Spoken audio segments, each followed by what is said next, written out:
मैं कौन, मेरा कौन। त्रेता के ज्ञानियों का जो नेता था उसके विषय में समझिए कौन थे। उनका नाम ही है विदेह, जनक। उसी समय भगवान राम का अवतार हुआ और जनक ने अपनी जानकी के विवाह के लिए स्वयंवर रचा। उसमें बड़े बड़े वीर, बड़े बड़े राजा, त्रैलोक विजयी रावण भी आया कि धनुष जो उठा ले वो सीता उसको पति बना लेंगी, हमारी बेटी।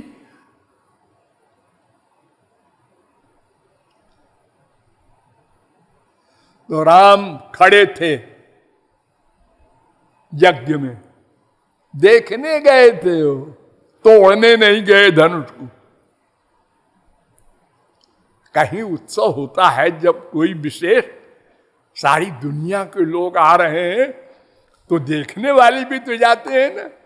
अरे ऐसा मौका नहीं मिलेगा।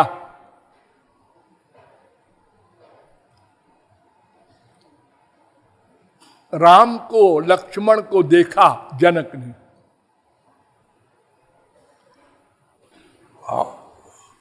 हालत खराब हो गई। अरे कोई जनक स्त्री तो थे नहीं कि पुरुष को देख के कुछ उनके अंदर कामना आ गई, काम भाव की। अरे जनक भी पुरुष, राम भी पुरुष, लेकिन इन्हीं बिलोकत अति अनुरागा, बारबस ब्रह्म सुख ही मन त्यागा। जबरदस्ती मन ने अपना ब्रह्मानंद भुला दिया। ब्रह्मानंदी को जब ब्रह्मानंद मिल जाता है तो सदा मिला रहता है, वो माइनस नहीं होता कभी।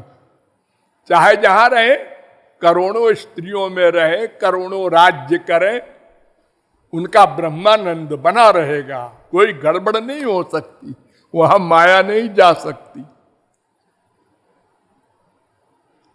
उन्होंने देखा ये कौन है जिसने हमारे ब्रह्मानंद को बिगाड़ दिया। ब्रह्म के सिवा और कोई नहीं बिगाड़ सकता। और कोई कौन बचा? माया, वो क्या बिगाड़ेगी बिचारी।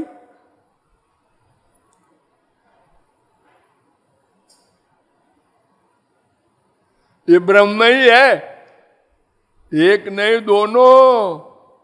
उभय रूप धरि की सोई आवा, ब्रह्म जो निगम नेति करि गावा। उभय रूप धरि, अरे राम के लिए तो ठीक है, लक्ष्मण को भी कह रहे। हाँ, कौन? लक्ष्मण तो महापुरुष थे। महापुरुष नहीं थे, राम ही लक्ष्मण बने थे।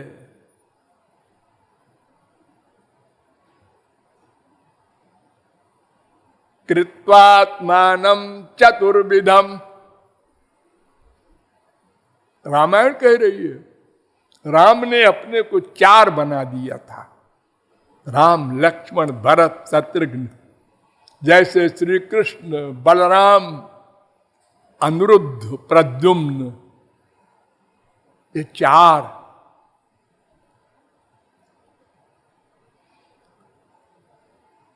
अरे सहज विराग रूप मन मोरा,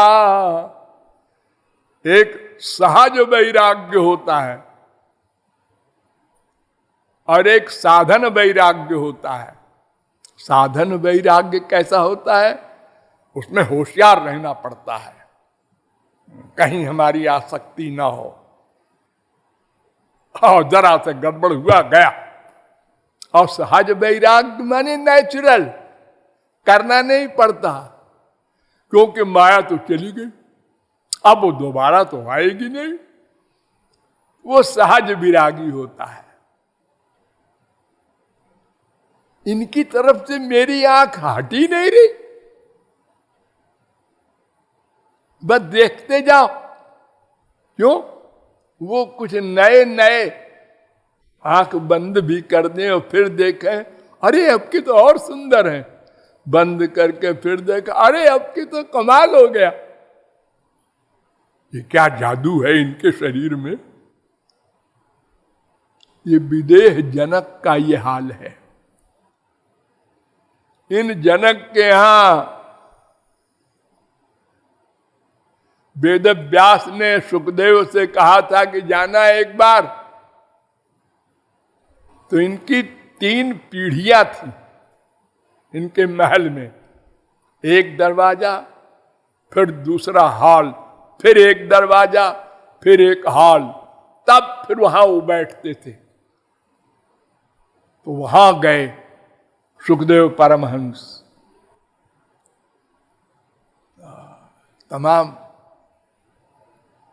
ऐश्वर्य के सामान फैला रखे थे। जनक ने, उनको मालूम था कि वेद व्यास ने भेजा है परीक्षा के लिए।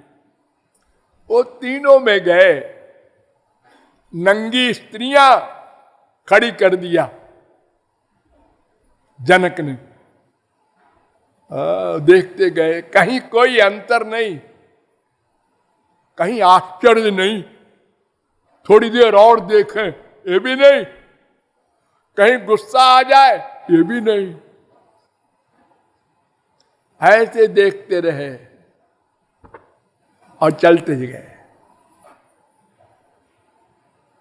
वो जनक,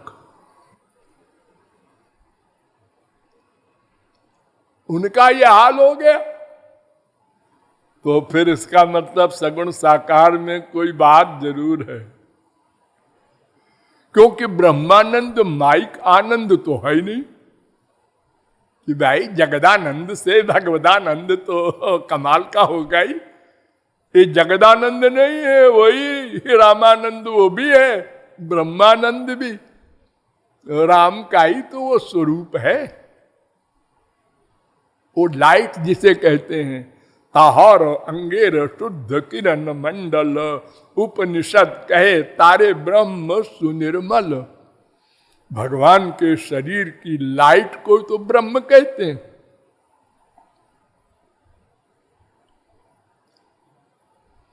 और ऊपर चलो सतयुग में, वहां तो सनकादिक परमहंस ब्रह्मा के पुत्र, सदा छोटी सी उम्र में रहने वाले 4 भाई, सनक, सनंदन, सनत कुमार, सनातन, नंगे, वो आगे बड़े होते ही नहीं, और पैदा होने के पहले ही से परमहंस, भगवान के अवतार भी माने गए हैं। लेकिन ब्रह्मानंद में लीन थे, निर्गुण निर्विशेष निराकार ब्रह्मानंद में। एक बार भगवान के लोक में गए, वैकुंठ,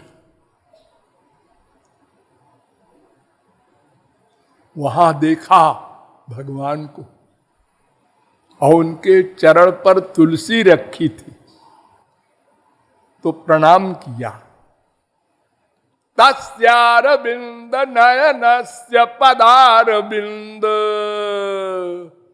किंजल्क मिश्र तुलसी मकरंद वायु अंतर्गता स्वविवरेण चकार तेषां संक्षोभमक्षरजुषामपि चित्ततन्वो।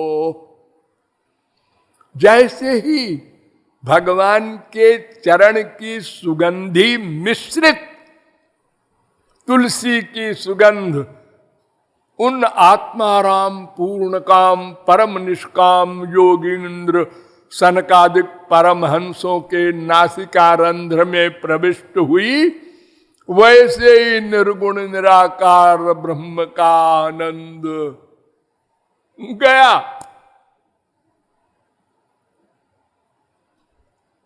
शरीर में कंप, आंखों से आनंद के आंसू, और बोले ये 3, 15, 43 भागवत। कामं भवस्व बृजिनैर्निरयेषु न स्याच्चेतोऽलिवत् यदि नुते पदयोरमेत। महाराज हमको नरक में वास दे दो। परमहंस नरक में वास मांग रहा, बशर्ते की, हे शर्त भी लगा दिया, बशर्ते की सगुण साकार भगवान का प्रेमानंद मिलता रहे। ऐसा नरक अनंत कोटि ब्रह्मानंद से भी बड़ा है। ये सनकादिक परमहंस कह रहे हैं। इन्हीं के भाई हैं नारद जी, जिन्होंने ग्रंथ लिखा नारद स्मृति कर्मकांड, फिर नारद पांचरात्र कर्म प्लस भक्ति, फिर नारद भक्ति सूत्र केवल भक्ति। अपने भक्ति के ग्रंथ में इनसे पूछा गया कि सबसे बड़ा महापुरुष आप किसको मानते हैं? वेद व्यास ने शंकर जी को माना था ना, मैंने बताया था आपको, वैष्णवानाम यथा शंभु। नारद जी कहते हैं नहीं नहीं, सबसे बड़ा महापुरुष कौन है मैं बताऊं? यथा ब्रज गोपिका नाम, ब्रज की गोपियां सारे महापुरुषों में टॉप करती हैं।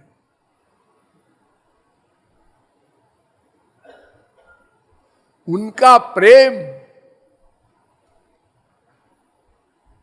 भगवान का एक कानून है, ये यथा माम प्रपद्यन्ते तांस तथैव भजाम्यहम्। गीता 4:11। जो जैसे मेरी भक्ति करता है मैं भी उसी भाव से उससे भक्ति करता हूं। ये कानून। उसने प्रियतम माना तो हम प्रेयसी मान लेंगे, उसने हमको बेटा माना हम बाप मान लेंगे, मां मान लेंगे उसको। लेकिन गोपियों के आगे झुक गए और कहा न पारये हम निरबद्ध संजुजाम स्वसाधु कृत्यम विबुधायुषापि यामा भजन दुर्जर गेह श्रृंखला। मैं गोपियों का ऋणी हूं, कुछ नहीं दे सकता, मेरे पास है ही नहीं पूर्ण होने के लिए। तुम तो कहते हो हे यथा माम प्रपद्यन्ते। अरे तो ये मैं औरों के लिए कहता हूं, गोपियों के ऋण से मैं ऋण नहीं हो सकता। उनके प्यार का तो मैं कर्जदार रहूंगा सदा।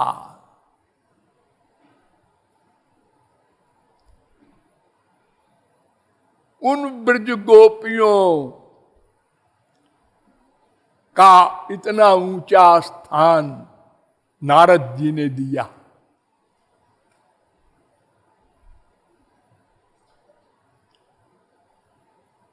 अब चलो एकदम प्रारंभ में। प्रारंभ में तो भगवान है। अरे भगवान के बाद, भगवान के बाद कौन हुआ पहले? हमारे पितामह ब्रह्मा। ब्रह्मा नाभि से प्रकट हुए। ताम नाध्यगच्छत, भगवान ने कहा संसार बनाओ।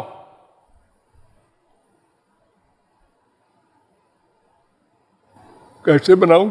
कोई सामान तो है ही नहीं।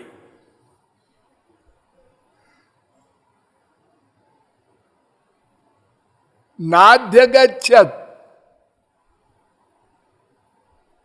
लाखों वर्ष समाधि लगा के लौट आए, हम नहीं बना सकते। तो भगवान ने पावर दिया। वो ब्रह्मा जो संसार को जिसने प्रकट किया है, उससे बड़ा कौन ज्ञानी योगी होगा?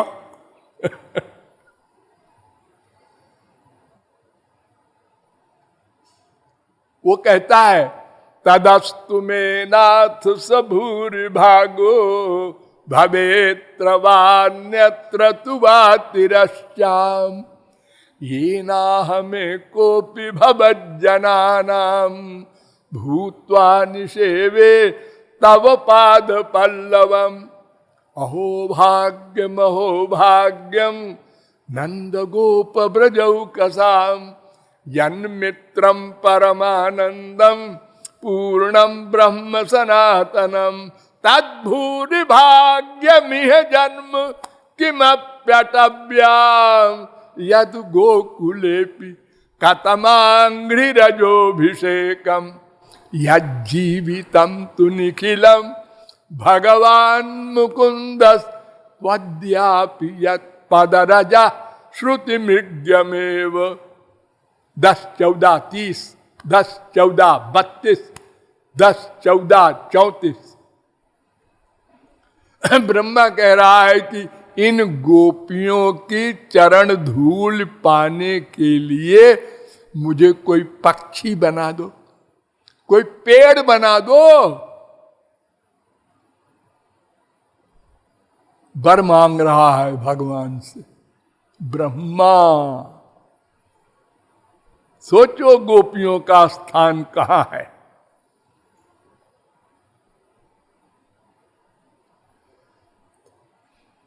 और फिर भगवान से डर करके एक क्वेश्चन कर रहा है, महाराज एक बात पूछूं? आप पूछो पूछो। पूतना आपको मारने के लिए आई थी, स्तन में जहर लगा के? हाँ हाँ आई थी। आपने उसको दंड देने के बजाय गोलोक दे दिया? हाँ दे दिया। तो तुमसे क्या मतलब? अरे महाराज मतलब नहीं है, लेकिन हमारी सृष्टि वाले पूछेंगे, हम तो पितामह हैं सबके। ये भगवान तो अंतर्यामी है, उसके भावना के अनुसार फल देते हैं, तो उसको तो घोर नरक देना चाहिए था। ठीक है, लेकिन ऐसा है कि उसका स्तन जब मेरे मुंह में चला गया तो मेरी माँ हो गई। चलो, ये तो हमारा धांधली कहते हैं इसको हमारे दुनिया वाले, धींगा मुफ्ती कहते हैं इसको। अरे जो कहे कहते रहे, हमको इसकी परवाह नहीं। अच्छा एक बात बताइए महाराज कि जब आपने उसको अपना लोक दे दिया तो गोपियों को क्या देंगे? जिन्होंने आपको तन मन प्राण सब दे दिया, और यशोदा ने अपना स्तन पिला के आपको बड़ा किया, इन लोगों को क्या देंगे? सद्वेषादिव पूतनाप सकुलात, सकुला पूतना का उद्धार किया सो किया, उसके भाइयों का भी कर दिया। अघासुर बकासुर सब गोलोक गए।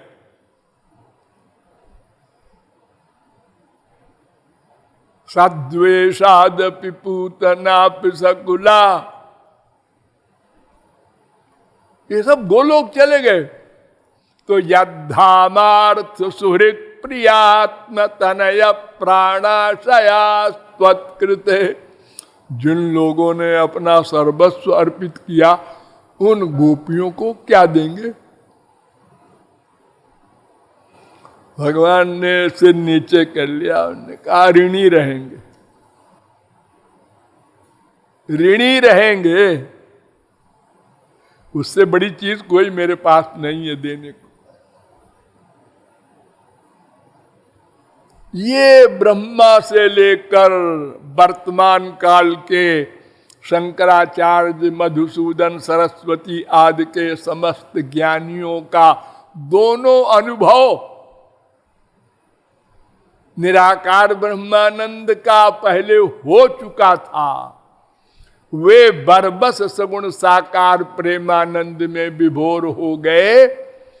इससे सिद्ध होता है कि निर्गुण निर्विशेष ब्रह्मानंद से सगुण सविशेष प्रेमानंद में कोई विचित्र वैलक्षण्य चमत्कार है।